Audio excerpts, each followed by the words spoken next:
Fala galera, vamos começar aqui nossa análise de fechamento e eu vou aproveitar o gancho da análise de abertura, né, ou análise matinal que o Lucas postou aqui no canal e eu vou falar um pouco sobre a questão da manipulação, né? Antes de falar disso, que é um assunto muito importante, principalmente para quem especula dentro do mercado financeiro, seja de criptoativos ou mercado de ações, enfim, todos esses mercados de renda variável existe muita manipulação e o cara que especula, né, o cara que vai especular movimentações de preço no curto prazo, isso é muito importante, faz muita diferença você saber se posicionar nos ciclos corretos. Mas antes de mais nada, já vou pedir para você deixar um like nesse vídeo aqui, comentar, se inscrever no canal e compartilhar com seus amigos. E não esquece de entrar no grupo gratuito do Telegram, que o link também está aqui na descrição, beleza?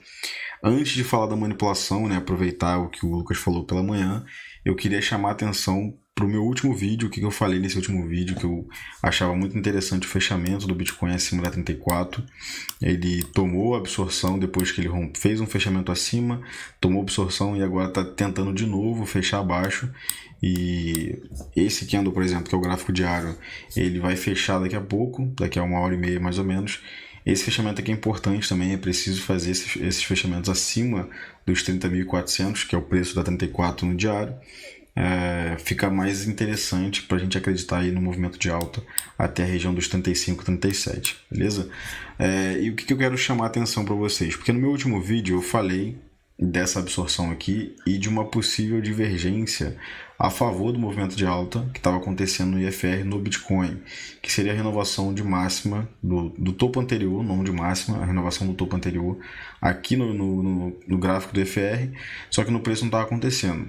E se vocês olharem a Cardano, por exemplo, que está com um movimento bem adiantado, né, em relação ao que o Bitcoin está fazendo, ele já antecipou esse movimento. Esse rompimento aqui, ó, onde você consegue ver que no IFR ele já está acima do topo anterior e no preço não, né? Então as chances da gente ver aí Cardano sair dos 0,64 centavos de dólar e buscar os 81 é bem grande. A gente está falando de uma valorização aí de mais ou menos 20%, 22%.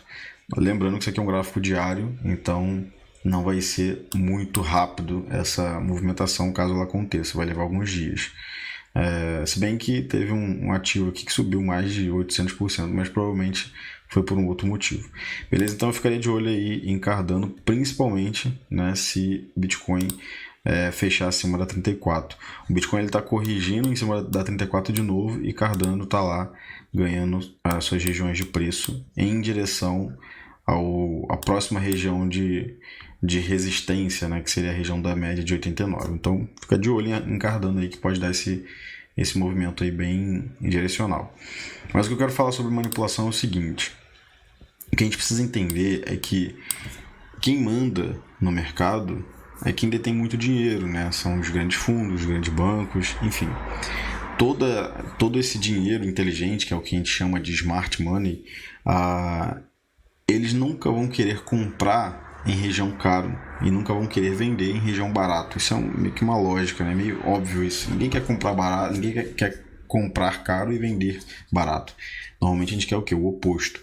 Comprar barato nos fundos, né, nas regiões mais baixas de preço e vender nos topos. Mas como que essas pessoas fazem isso, né? Essas instituições? Quando você tem muito dinheiro e você consegue manipular a demanda por aquele ativo, gerar interesse comprador ou vendedor, você consegue montar suas posições em regiões de preço mais favoráveis.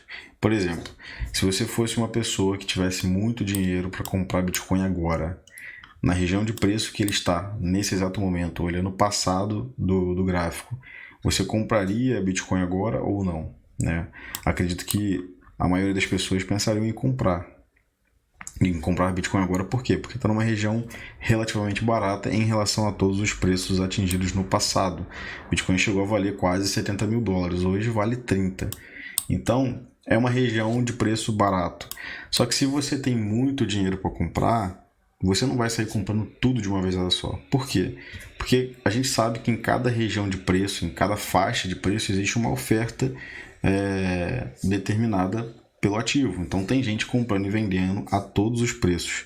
Só que existe um limite, né? Vamos colocar aí. A gente tem, sei lá, um exemplo. Tem 150 bitcoins sendo vendidos a 30.500. 150 bitcoins é uma quantidade limitada que está ali sendo ofertada naquela região de preço.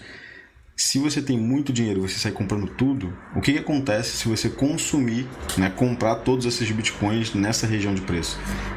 E você tiver que comprar mais, se a sua ordem for maior que essa. Você vai acabar comprando cada vez mais caro. Você vai comprar 150 dessa região, aí na região de cima tem 20 e poucos bitcoins, na outra tem mais 100. E se você for comprando sem conseguir, né, sem tomar esse cuidado, você vai comprando em regiões de preço cada vez mais caro. E não é essa a intenção de um big player, né, de um institucional. Não é sair comprando em qualquer faixa de preço. O que eles fazem? Eles vão comprando em regiões específicas. E por que é importante a gente saber disso? Porque todas as vezes que um big player está atuando no mercado, o fato dele ter muito dinheiro ajuda a gente a rastrear esses movimentos, né? Então, você nunca vai querer estar contra uma grande instituição que está comprando algum ativo. Por quê?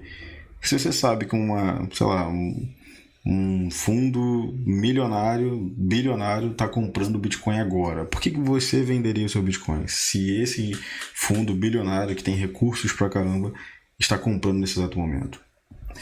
Então, normalmente, né, pela lógica, a gente não vai querer ficar contra esses grandes institucionais, esses grandes players. Por isso que é importante a gente saber rastrear, né? A gente saber entender quando que ele está atuando, quando que ele está se desfazendo das suas posições e quando que ele está acumulando, né? Por quê? Como eu acabei de falar, ele não vai chegar, quando eu falo ele, seria o institucional, né? Ou as instituições. As instituições elas não vão sair comprando em tudo de uma vez só. Justamente por isso que essas acumulações, né, ou distribuições, que são dois termos utilizados, a acumulação é quando você tem o smart money atuando para acumular aquele ativo e depois fazer com que ele atinja preços acima. E uma distribuição é quando um smart money está querendo se desfazer de uma posição e ele está começando a distribuir numa região cara e depois esse ativo tende a cair. Mas esses dois cenários de acumulação e distribuição, eles vão demorar um certo tempo para acontecer, porque a gente não sabe quanto de dinheiro tem para ser comprado e o quanto de posição tem para ser vendido numa situação de distribuição, beleza? Então é só uma explicação muito básica, muito simples de um início, né, de um entendimento de como que funcionaria uma manipulação. Inclusive, eu estava pensando em refazer uma aula que a gente já fez várias vezes sobre ciclos de mercado. A gente fala bastante sobre a manipulação de mercado, é importante saber disso. Só essa aula já ajuda a entender quando se posicionar, se eu devo me posicionar ou não, e isso evita diversas operações erradas que muitas pessoas que começam a negociar acabam fazendo por estar negociando mais por um ciclo de euforia do que por uma análise bem detalhada ali do que está acontecendo, porque o gráfico ele mostra muito mais informação do que a gente imagina. Beleza? Então, só queria aproveitar o vídeo de fechamento para falar sobre isso, né? Chamar a atenção de vocês relacionado a essa questão de manipulação. É muito importante entender basicamente a ideia de que isso não é uma especulação. Eu acho que o mercado é manipulado. Não, isso é uma certeza. O mercado ele é manipulado, ele precisa ser manipulado, a verdade é essa. E a gente não tem como mudar isso. E o que a gente pode fazer é se adaptar e usar isso a nosso favor dentro do nosso operacional. Então eu aproveitei esse vídeo para falar um pouco sobre isso. Se você gostar desse tipo de conteúdo, comenta aqui que a gente pode estar marcando um aulão falando sobre isso. Principalmente se a gente atingir a meta lá do grupo gratuito. O link está aqui na descrição, aproveita para acessar lá.